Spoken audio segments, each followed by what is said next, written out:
sa pagsugod sa filing sa Certificate of Candidacy para sa 2025 midterm elections. Pila ka mga aspirant temprano pa nga nag-file sa ilang kandidatura. Hugot nga seguridad sa COC filing area ginapatuban sa kapulisan. Si Zen kinatang sasa nakatutok live gikan sa Banwas ng Pavilla, Iloilo. Zen, anong latest?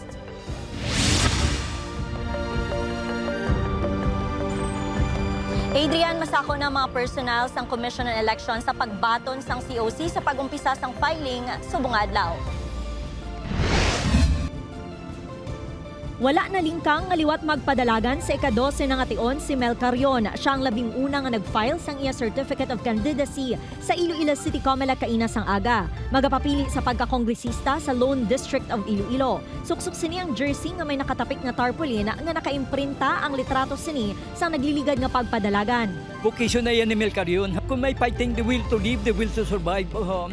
Importante mga ang prayer sa Lord. Temprano man nga nagpadulong ang hinablos ni former Iloilo City Mayor Joe III Espinosa nga si More Espinosa para mag-file sang iya COC sa pagkakonsehal. I have a promise sa aton nga syudad nga maghatag serbisyo.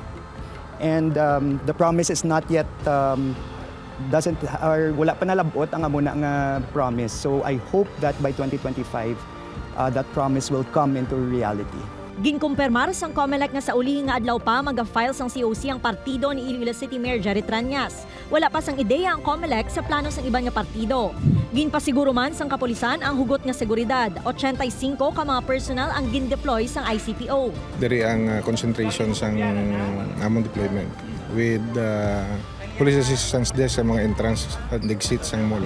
May 60 man ka personal ang Iloilo City Traffic and Transportation Management Office nga nagamanage sang trapiko. Panugyan sang Iloilo City TTMO sa mga magapatigayon sang caravan o kon foot parade nga kinahanglan magsekyar sang permit sa ila opisina.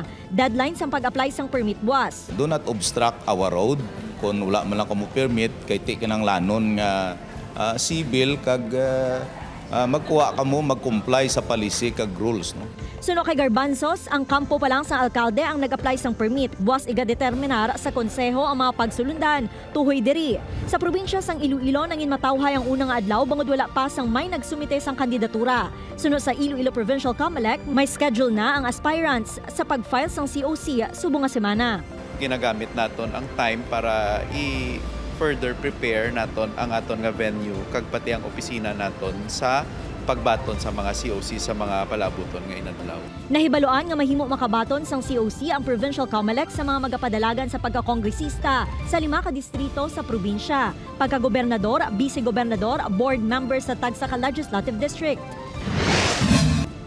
Sa Bacolod City naman, nangin matawhay ang unang adlaw sang filing sang COC. Wala pa sang may nag-file kaina sang aga. Ginhimo nga venue ang opisina sang Liga ng mga Barangay. Posible sunod sa City Comelec na sa masunod nga mga inadlaw, magadamo na ang mag-file nga aspirants. Pahanumdum sang Comelec nga magsunod sa natala nga requirements, agud malikawan ang huol sa filing. We expect especially ang mga independent candidates that they would start coming in, but today on the last day, on the last hour magpagka-problema gani hindi na mong batunon, you will have no more time nga ma-ariglo pang mga problema sa mga COC. So, it's better na early pa so that kung may problema manggit, you still have time.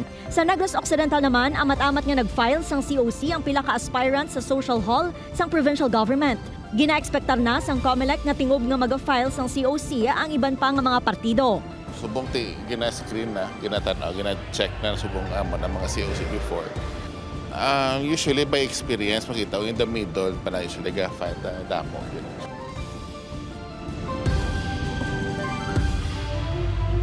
Adrian, ginpahanumdom ang mga kandidato nga sa sulod lang sang period sang COC filing mahimo nga magpa-substitute due to withdrawal. Pagkatapos naman sa October 8, wala na sang substitution nga matabo luwas lang kung may ma-disqualify o kung mapatay ang isa ka kandidato. Adrian? Maraming salamat, Zen.